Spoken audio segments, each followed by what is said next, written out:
Bonjour à toutes et à tous et bienvenue dans cette nouvelle capsule consacrée à ChatGPT. Dans les vidéos précédentes, nous avons vu comment l'intelligence artificielle a évolué, depuis le machine learning jusqu'à l'IA générative, capable non seulement d'analyser des données, mais aussi d'en créer de nouvelles. Aujourd'hui, nous allons nous intéresser à l'un des développements les plus marquants de cette révolution, le robot conversationnel ChatGPT, créé par l'entreprise OpenAI. Avant de comprendre son fonctionnement, il est essentiel de distinguer deux notions souvent confondues, GPT et ChatGPT. Comme nous avons vu dans la vidéo précédente, GPT, qui signifie Generative Pre-trained Transformer, est un modèle de langage conçu pour traiter et générer du texte. Ces modèles issus du machine learning, excellents dans des tâches comme la traduction, le résumé, la génération du contenu ou encore la rédaction du code. Ils reposent sur la prédiction du texte, un peu comme la saisie prédictive de nos téléphones, mais à une échelle infiniment plus complexe et performante. ChatGPT, quant à lui, est une application concrète de ce modèle. Le mot chat fait référence à la conversation en ligne et c'est justement son rôle, transformer la puissance de GPT en un agent conversationnel capable de mener des dialogues fluides, interactifs et adaptés au contexte. Regardons maintenant l'évolution des modèles GPT depuis leur création. Tout commence en 2018 avec GPT-1. Le premier modèle, qui contenait environ 117 millions de paramètres, c'était une première démonstration de ce qu'un modèle de langage pouvait accomplir. Un an plus tard, en 2019, GPT-2 est dévoilé avec 1,5 milliard de paramètres, soit une progression énorme par rapport à GPT-1. C'est à ce moment-là que l'on a commencé à voir émerger des textes beaucoup plus cohérents et naturels. En 2020, GPT-3 fait un bond encore plus impressionnant avec 175 milliards de paramètres.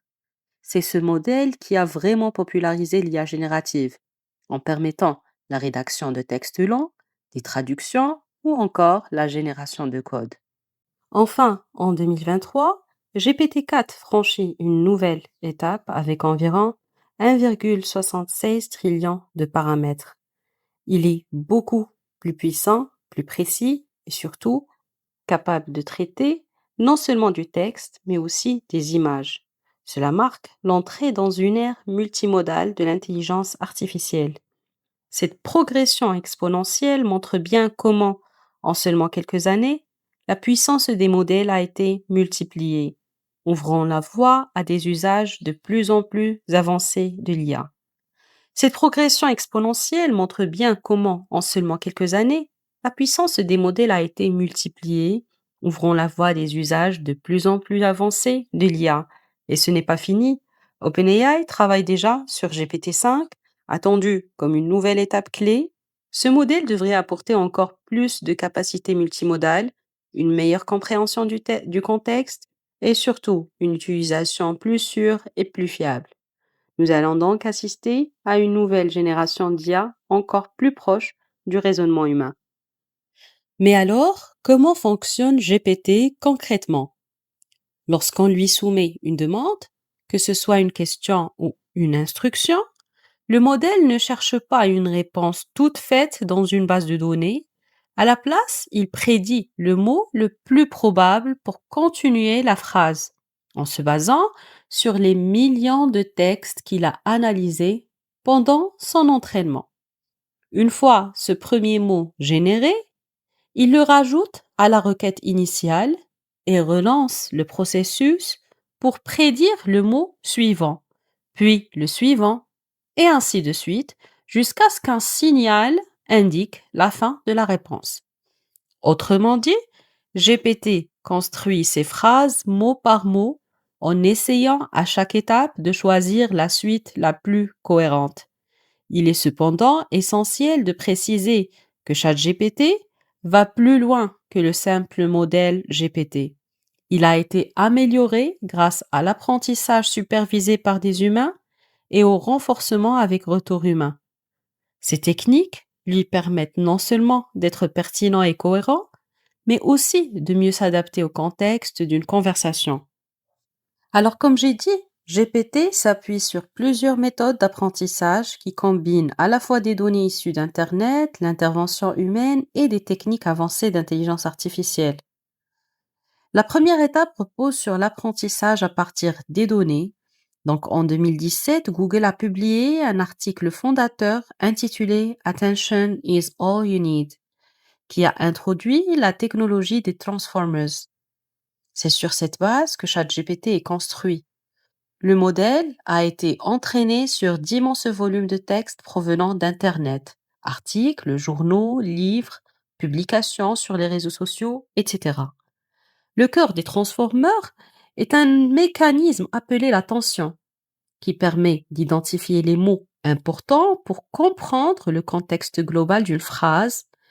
Par exemple, dans la phrase «Lors de votre visite au Maroc, vous trouverez des plats traditionnels. Les plus connus sont le tagine et le couscous». Les mots Maroc, tagine et couscous sont considérés comme essentiels pour saisir le sens de la phrase. Ensuite, on passe à l'apprentissage supervisé par l'humain. Dans une première phrase, les annotateurs humains rédigent des questions, des instructions et leurs réponses, afin que GPT apprenne à produire la sortie attendue pour une certaine entrée. Dans une seconde phase, on utilise le renforcement avec retour humain. Ici, les annotateurs classent plusieurs réponses générées par le modèle et évaluent leur pertinence. Ce processus guide GPT vers des réponses plus fiables, cohérentes et adaptées au contexte. Alors, grâce à ces étapes, on obtient ChatGPT tel qu'on le connaît aujourd'hui. Un modèle conversationnel capable d'interagir avec l'utilisateur, de tenir compte du contexte et de s'améliorer continuellement. Malgré les avancées spectaculaires de l'intelligence artificielle, il est essentiel de rappeler que l'IA n'est pas de la magie. Ce sont des systèmes et des algorithmes capables de traiter des données et de les transformer en informations utiles. Dans le domaine juridique, par exemple, son rôle doit rester centré sur des objectifs concrets: analyser des contrats, faciliter la gestion des dossiers ou encore améliorer l'accès à la justice. Mais pour que l'IA soit utilisée de manière responsable, nous devons nous appuyer sur des principes éthiques clairs. Le premier principe, c'est l'équité. Un modèle d'IA doit éviter tout biais ou discrimination. Les prédictions qu'il produit ne doivent pas pénaliser certains groupes à cause de données biaisées. Dans le droit, imaginez un algorithme qui évalue le risque de récidive. S'il repose sur des données biaisées, il peut renforcer des inégalités déjà existantes. Le deuxième principe, c'est la transparence et la clarté. Les processus de l'IA doivent être compréhensibles et les résultats expliqués. Un avocat ou un juge doivent savoir pourquoi une affaire a été classée dans une catégorie donnée. Sans explication claire, il sera difficile de faire confiance à ces outils. Le troisième principe, c'est la fiabilité et la sécurité. L'IA doit fonctionner correctement et de manière stable, quelles que soient les conditions. Il faut aussi assurer une protection rigoureuse des données juridiques, souvent sensibles et confidentielles. Une faille de sécurité pourrait mettre en péril non seulement une affaire en cours, mais aussi la confiance du public dans la justice numérique. Enfin, le quatrième principe est la responsabilité. Chaque acteur a un rôle. Les développeurs doivent concevoir des systèmes conformes aux règles juridiques et éthiques.